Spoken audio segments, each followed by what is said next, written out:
everybody, it's BB. Got a new update. Alright. Now he's gone to the hospital. He's done his pre-admissions. Now he's got his pre-admissions detailed of what he needs to do before surgery. Alright, so here comes all the fun stuff. Alright, now that I'm done tearing up my stuff here. Of course, 24 hours before surgery, he's got to take and drink one bottle of the magnesium citrate at 11 a.m. He's got to clean his system out again. And the reason being is because, as I was saying in the colonoscopy, they could see where his prostate was enlarged. This is being done with a robotic surgery. So we don't need any extra inflammation going on in the colon or anything like that to where it accidentally gets cut. So we're taking standard precautions with that. So he will have to drink one bottle of that at 11 a.m. on a Thursday, because his surgery is scheduled for a Friday. And a clear liquid diet after that. And then after midnight, nothing to eat or drink for 24 hours. Okay, with that, then we have to do this, which this is something new that they're doing. He's got to take a shower. Okay. All right. So he's going to take a shower when at that time. And then an hour after he takes the shower, there's 3 packages of these. Okay. So before he goes to sleep, we have to get the skin prepared and get it disinfected. Okay. So he's got to do it once at night. And then in the morning, when he gets back up, we got to do it again. But how this works is you take a shower, you wait an hour, and then you take these wipes out. And as you see here, it's labeled the neck, shoulder, and chest. You don't put the stuff on your face, okay? Both his arms and hands, his abdomen, and in between the groin, real good. Right leg, left foot, left leg, left foot. And then the back of the neck, the back, and then your butt. And when we mean butt, we mean the buttocks. Right there. You're not going in between, nothing, okay? We're just sterilizing everything so he can't get an infection or pick up anything. But they did tell him that if he happens to start breaking out after putting this on, to go back in the shower and wash it off. Then he can't use it. And we have the other little stuff in the, yes. And then, before he does this in the morning, BB's got to give him an enema to make sure he's good and cleaned out. God, and I thought I was out of nursing. Woo! Fun, fun, fun. Just remember, I love him. All right. Then with that, he's got to blow in this for at least a week, 2 weeks. He's got to keep the little thing, this little thing all the way up and blow and keep it up. It's to keep his lungs for 10 days. Oh, 10 times a day. Yeah, I'm sorry. 10 times a day. It's to keep his lungs in so he doesn't get pneumonia. He is not going under general anesthesia. And for those of you that don't know what general anesthesia is, that means they're not masking his face with a lot to make him go to sleep. It's going to be in his IV. Just like when you get a colonoscopy, they put an IV in you. They give you some sleepy medicine. You don't feel anything. But if they have to pull you out quick for any reason, they can do that. All right. Now, this is what they call a healthcare advance directory. Okay. This, which we've already been discussing this ourselves before all this has happened, a living will advance directive. So this is what, there's many forms and types of these out there. This is what we call a standard one here. Okay. It explains different options. If I have a terminal condition, an end of stage condition, or I am in a present vegetated state. For people that don't know what a vegetated state is, that means you cannot speak for yourself. You may be in a coma. You cannot do anything or say anything to the doctors, nurses, staff, what you want done. This is what they call a vegetated state. Some people that are awake, can't speak, can't move, is considered a vegetated state. It gives you options. I do not want cardio, CPR, or if my heart stops or I stop breathing. If you don't want that, then you would check that. You don't want breathing machines. You don't want life support. Artificial nutrition or hydration fluids through my IVs. Some people may not want that. Some people may have it through their nose. For whatever reason, it may be done through their nose. Some people don't want that. Kidney dialysis or other such machines to keep your kidneys functioning. Surgery. Something goes awry and you need surgery, say for your heart. Some people at a certain age just want to go. Okay. Some people don't want medications that prolong my dying, such as antibiotics, blood pressure, heart medications. So this is all the stuff that we will go over ourselves and discuss. Now, there is another thing that is called a healthcare surrogate advance directive. This is giving permission, or it is him giving permission for me to have his medical information, because we are not legally married.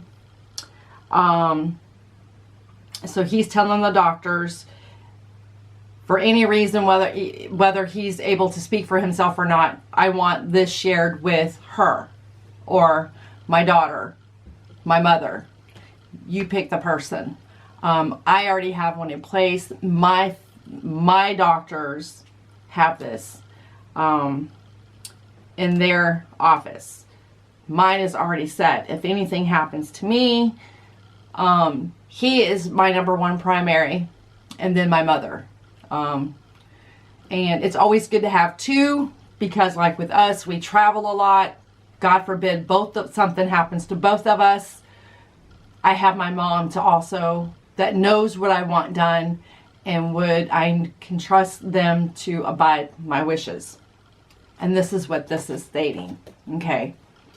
It allows them to have your health information and to make your healthcare decisions while you are either under anesthesia and cannot make that for yourself, or something goes awry and you need medical attention right then. The doctor does. It's not put on the doctor what they think they should do. There is somebody else out there to help them make that decision. Again, this is the designation of your healthcare surrogate. I feel whether you are young or old, you should have one. Okay. This is for minor advance directive. Again, this is like him going in, having surgery. They come out and say, you know, the local anesthesia isn't working. Is it okay if we give him general? Well, of course, I don't want him being able to feel anything at this point in time. I want him numb. I want him to get through what he's got to get through. But again, go to your doctors and see if they have this. Again, it's called a healthcare surrogate. They have it for advanced directives, and they also have it for minor advanced directives. Like when I had surgery on my nose so I could breathe, when I come out of the anesthesia, I was a little loopy. So if we hadn't had this, technically, my doctor did not have to tell him anything.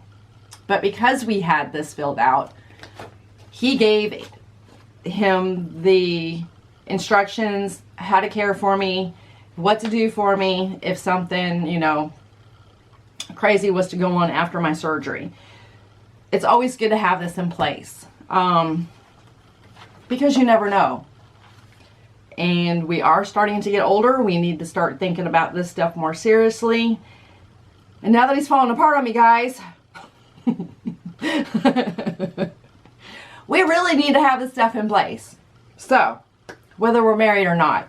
But I would only, and this is just my opinion, so right or wrong, good or bad, if you're going to do this, you need to make sure that whoever you're designating this to have for you knows your wishes. If you don't, even if you don't have it on written paper, they know what you want done.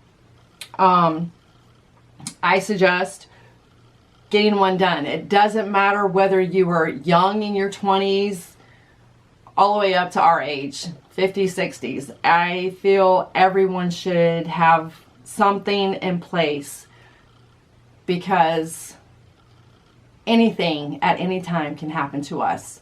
So that's food for thought. But this is where we're at now. So my camera guy is going to be in the hospital for 24 hours. The reason being is because after the surgery, the next day, he has got to be able to poop. And they're going to put a catheter in him. And the reason the catheter is in him is because when you poop, you use these muscles. Even men, you got to use all these muscles, okay? So the catheter is there to keep everything in place, so when he pushes, he doesn't get a hernia. So we got to make sure all that. So the catheter is going to be in him for 7 to 10 days. Make sure he's peeing right. Everything looks good. Then the catheter will come out, and then we will go from there. As you heard in the previous videos, he may have leakage, but that's nothing. At least I'll have him. I can deal with that. The catheter part's the part he's not liking, but we'll deal with that. So, again, if anyone has any questions, please feel free. Put them in the comment box. We will get back to you as soon as we possibly can. I am going to try to get a video of him before surgery and after he comes out, so everyone has an idea that he's doing well. And see how he's feeling. We'll see how grumpy he is after he comes out of anesthesia. So until then, guys. Also, I wanted to make mention, now that he's gotten his clearance from the hospital, and because he's had so much blood work done in the past 2 months, up to 2 weeks, a lot of blood work, they didn't recheck his PT-INR. They only took the one tube, and I'm assuming it's this one here. It's what we call a tiger. This is the one when we check your CMP, and a lot of other things goes in here, cholesterol, all that stuff. So, and that's just to make sure that everything is working okay. Some people with, like him, if you've had blood work done within 30 days of getting surgery, then you don't need to repeat that blood work. But if it's 31 days, just because it's that one day, you have to go and get those 3 vials done. And the chest x-ray and your EKG, anything like that. And I also want to say, if for people as well that are on blood thinners, you may be one that they may want to check again, just your blood levels, to make sure that your clotting time or platelet counts are, and that's another thing they're also checking, is your platelet counts. For some people that take Eliquis, they don't get a PT-INR done, they get a platelet count done. So with all that, that's why it's so important that you do what they ask you to do. So with the catheter, I'm going to try to get video of him before he goes in and after he comes out, because I'm sure he's gonna be a little groggy. But no, let everyone know how he's doing and how he's feeling. Again, he's gonna have the catheter in for 10 days. And then he will go back and see his doctor, and then that will be removed. So, oh, they also did a flu swab of his nose, and they also checked him for the coronavirus. With everything going on right now, they got to make sure that he is absolutely healthy. Because we all know you can get sick from being in the hospital. So we're trying to take every precaution, and they are taking every precaution. So I want to commend Tampa General and all their efforts with us. So until then, guys, see ya.